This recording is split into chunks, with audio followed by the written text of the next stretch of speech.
Good morning to everybody. How you doing? Hope all is well. Keep up the beautiful work. Be'ezrat Hashem yitbarach v'turmam. Today is Friday, Shabbat Kodesh, Parashat Korach. Be'ezrat Hashem, inshallah, good things. Thank goodness we don't know anyone like Korach that makes machloket. Everyone we know are L'Shem Shamayim, and that by being L'Shem Shamayim and having unity and getting along, that will bring the Mashiach, which will bring the hostages home, which will help the Iranians in Persia, Uli Alena, Shem Yazor, Shalom Besorot Tovot, Yeshua, and only Mashiach can help. Chalasna, we need him and he's coming. Bezrat Hashem, the soldiers will come home, everyone will have Refuah shelemah, and we'll see only beautiful things. Today's class is dedicated to Refuah shelemah, Chana Eliana Bat Ariela. She's having surgery as we speak. It should go perfect, and all the surgeries and all the people who need refuah shelemah should feel perfect. Bezrat Hashem, Yitbarach.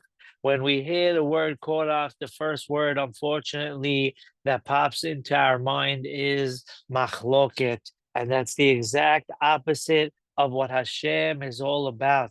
When we read the Ketoret in the morning on weekday mornings, Shabbat morning, people should be more diligent with saying it. Of course, I'm speaking about myself.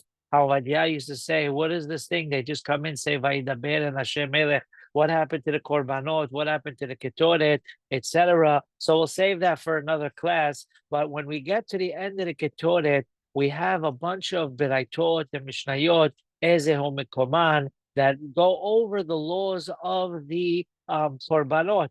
Why are we picking those to say in the morning? There are many, many mishnayot, many beraitot. Why are we picking those? And the answer is, believe it or not, there's no machloket mentioned in those halachot of Ezeu Mikoman.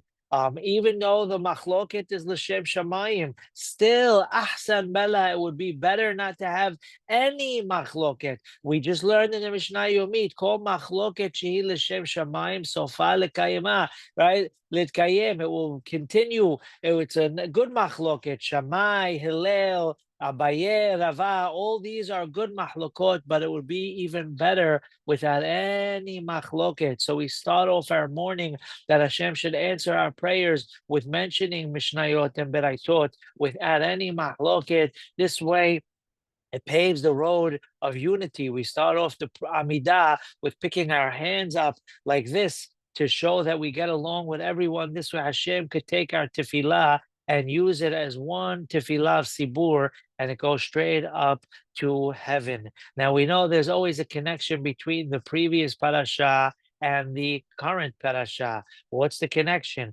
Everybody knows what was the end of last week's parasha. It was Vayomer, because God bless all the kids in the Kids Minyan want to read Vayomer. They all know it, and it's a beautiful thing. But after 30 kids, Hajj, forget about the sambusak getting cold, the Havdalah, grape juice is going to get room temperature. It's going to be so late into the day.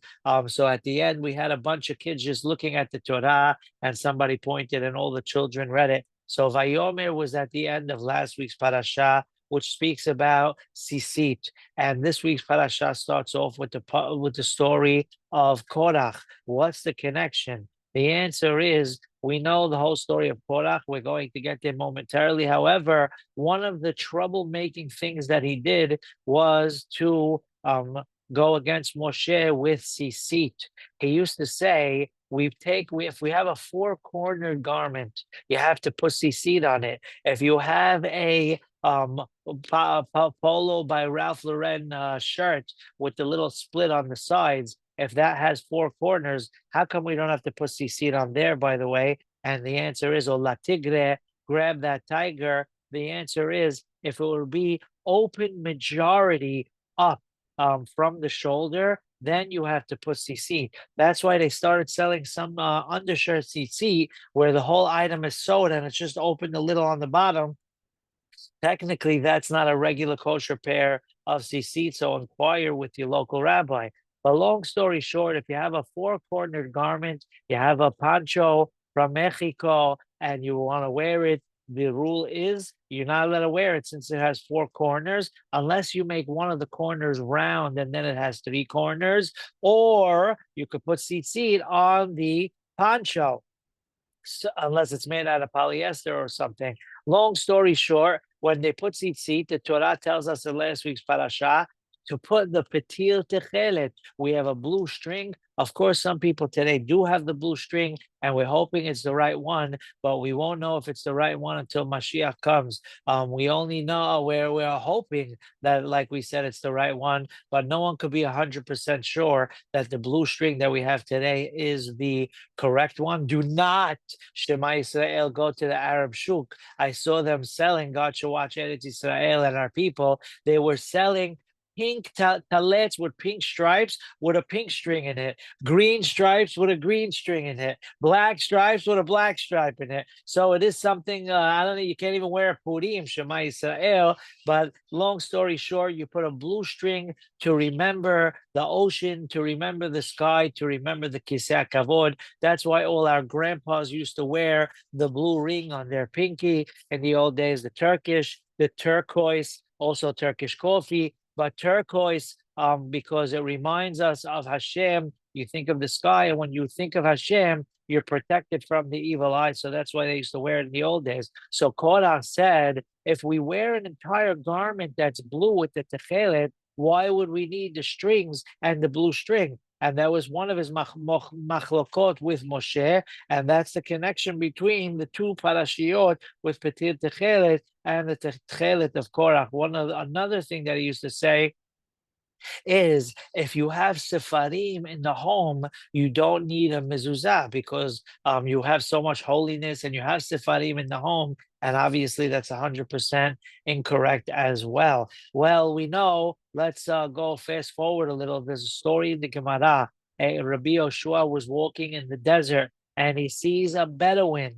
BTW, that Bedouin was really Eliyahu Hanavi.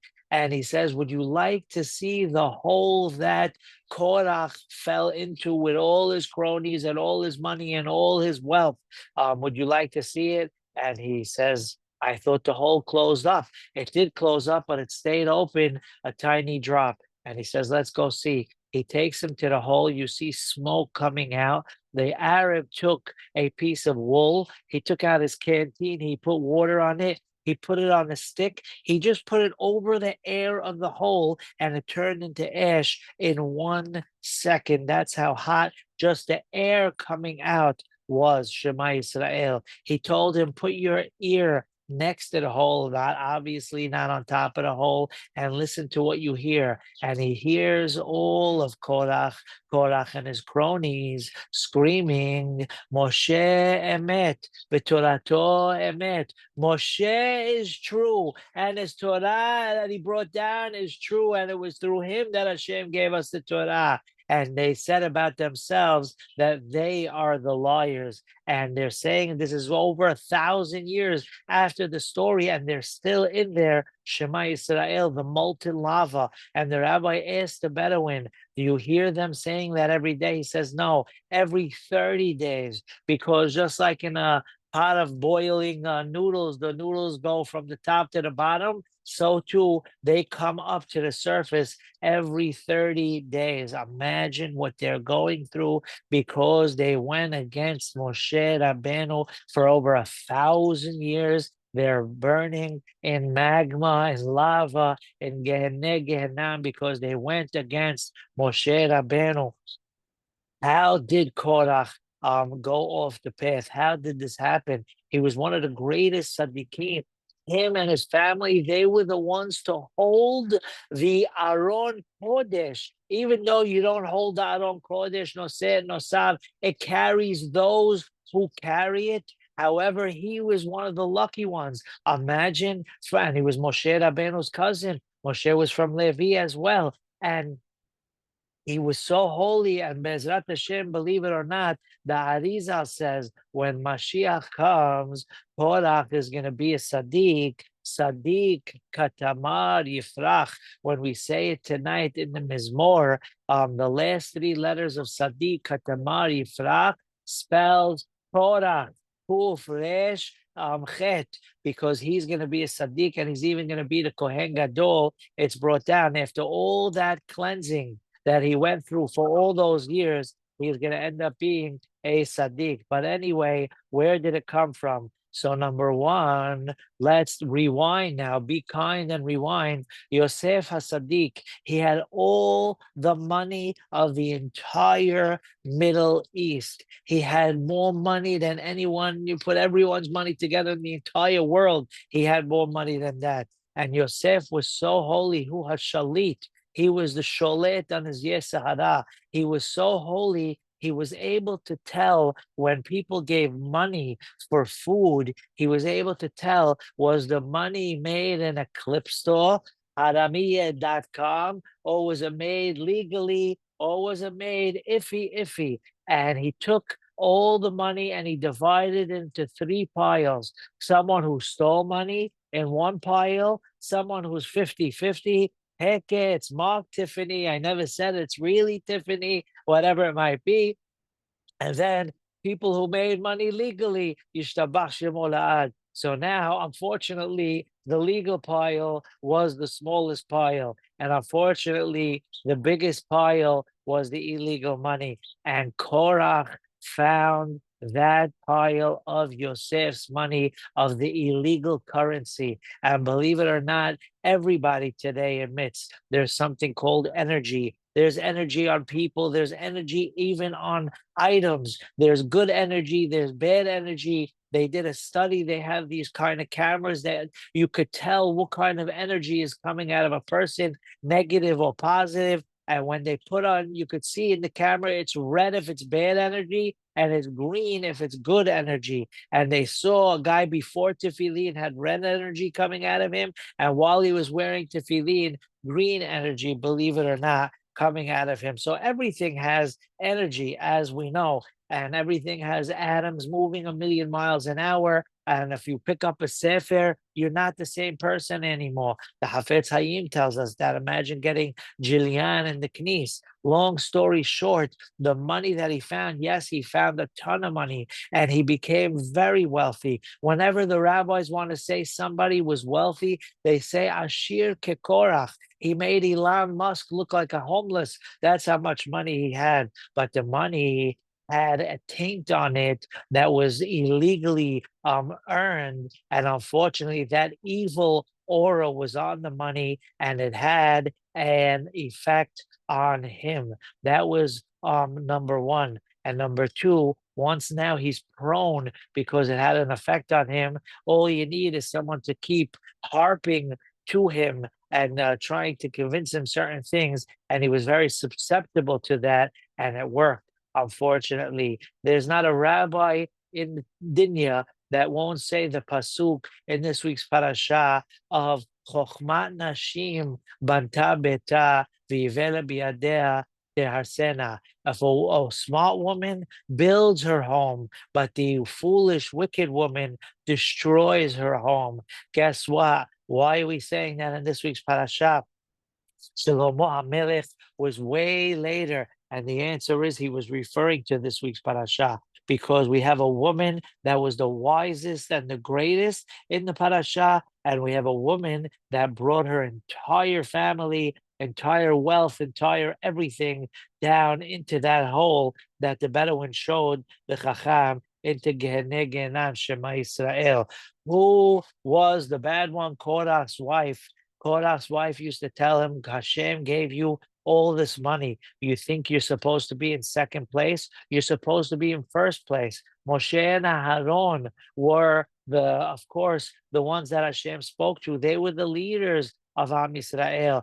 Korach was technically second in command. He was right under them, but it wasn't good enough for him. He wanted to be first. Imagine there are people out there that they're not happy until they're in charge of everything. And sometimes they might destroy an entire organization, whatever it might be, all because of the ego. Shema Yisrael, thank goodness in our community in the tri-state area, We don't have anybody like that, but in Never Never Land, those kind of things do exist, Shema Israel. And maybe even in a household, over nonsense, somebody might say, no, I'm right, and they won't give in. And because of that, it doesn't have to be in a huge production. It could be in a small item, a household, which in Hashem's eyes is the biggest thing. And God forbid, because of nonsense, people hold on to their thing and they feel I'm not good in second place. I have to be in first place at Shema Israel. What happens to those households?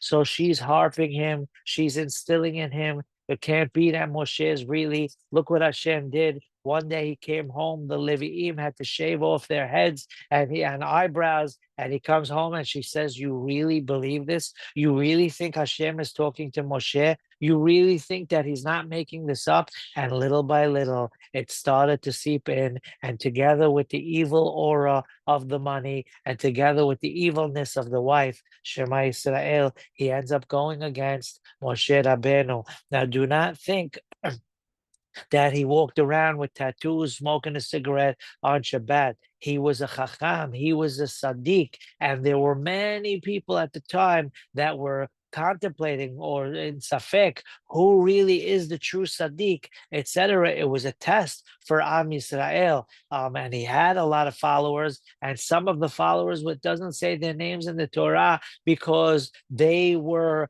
duped into it. They were sketched into it, and it wasn't really their fault. But there were those that were troublemakers from day one. How you doing? Who's the most famous ones? Datan and Aviram. You have Datan and Aviram making troubles, tattletaling on Moshe 60 years at least prior to leaving Mitzrayim. They tattletaled that he killed an Egyptian and they almost had him killed. Then they made trouble with the man falling down, etc. They made believe it fell on Shabbat, and Hashem saved the day with the birds gobbling it all up. And then now they're together with Korach. Whenever there's trouble, Hadoli, those guys are always there, and they're prone for that. But there was a famous name that everybody knows, and that's On Ben Pelet. On Ben Pelet was one of the rabble rousers with Korach as well. And his wife was the wise one.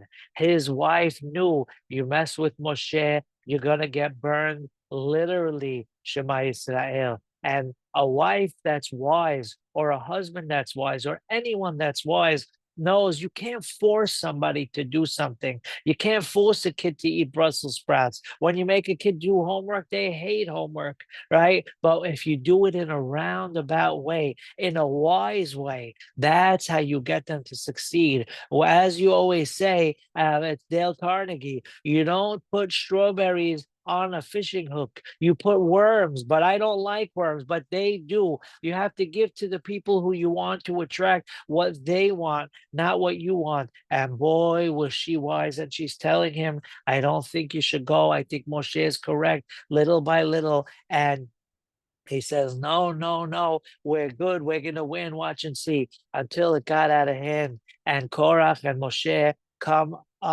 out with the idea that they're going to have a plan to see who is the chosen one from Hashem. They're all going to go out with frying pans, and whoever's Korban Hashem takes, that's the real chosen one. And they set a date, and everyone's getting ready for that big day. Who is going to be the chosen one of leading the Jewish people? Well, On Ben Pelet, his wife, is still telling him not to go, smart and wise, but he's still going. But of course, we know she ended up saving the day. But the night before, Moshe Rabbeinu, that's what a true Sadiq Moshe Rabbeinu is. Imagine somebody going against you, making trouble, making your life miserable, doing everything to show the world that you are wrong and he is right. Would anyone in their right mind really care about that person?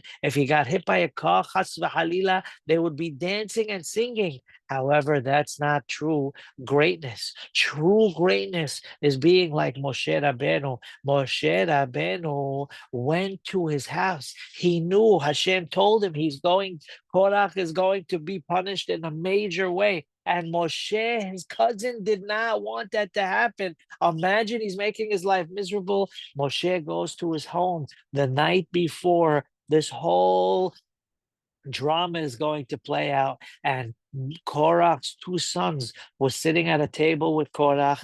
Korach did not stand up for Moshe Rabbeinu, but the two sons stood up. And because they stood up, they ended up getting saved the whole day. Imagine just standing up for a chacham could protect a person from being punished. Yishtabach Shemo Lahad. So they stood up for Moshe, not in a disrespectful way to their father. They stood up for Moshe, and Moshe pleads with Korach.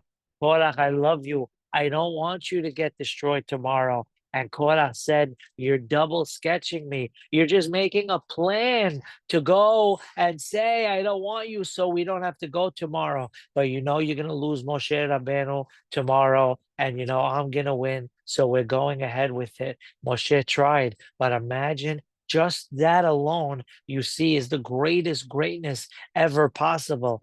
And Moshe goes, and the next morning we know what happens. But before On Ben Pelet goes and he joins all of them to get sucked into the ground, we know the famous story with his wife. She gives him salty cheese, heke, feta cheese, a nice panini with feta cheese and olives in the morning. And instead of limonana, we only have wine to drink. The wine this early in the morning. Yalla, it's happy hour somewhere in the world. And he drinks a strong wine. And Baruch Hashem, it started making him tired. And he says, honey, I need to take a nap, but wake me up for this is the biggest day of our life, the tournament of a lifetime. And she says, you got it, my Hayati. Just go to sleep. She shut the curtains like in Israel, the Trisim, and she made the room soundproof, bulletproof. And what did she do? In the old days, all the women covered their hair. And if someone who considered himself a chacham, even anyone halachically, was not allowed to look at a woman's hair. And she takes her chair by the entrance of her tent. She pulls out a good old mirror and she starts combing her hair with uncovered hair. And Korach and his cronies are waiting for On Ben Pelet, but Mafish, he's not coming.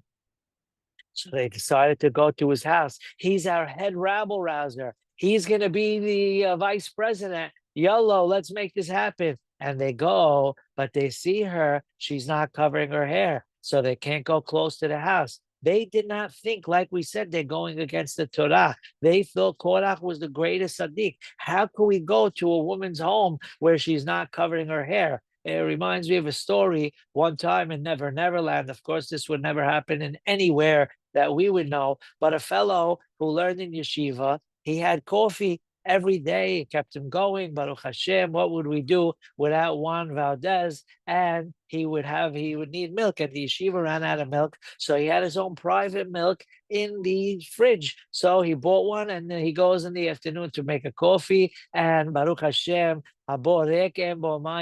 the milk is empty. So he said, people don't know it's mine. So the next day he wrote, this is private, please don't take. And the next day it's all gone. And he's like, whoa. So then he wrote, please don't take. I don't forgive you if you take. It's stealing. It's a sin from the Torah. And guess what? It's still empty. Shema Yisrael. What did he do? The next day he wrote, this milk is not halav Yisrael, and the milk remained. No one took it. So you have these guys going against Moshe, but they wouldn't look at a woman uncovering her hair. And they said, what a shame. He's going to miss out. And before the whole tekes, before the whole action started, Hashem opened up the ground, swallowed them all in. Korach's house, his wealth, everything got sucked in. His wife, his children got sucked in. But those two sons that stood up for Moshe the night before, a little diving board type item, a plank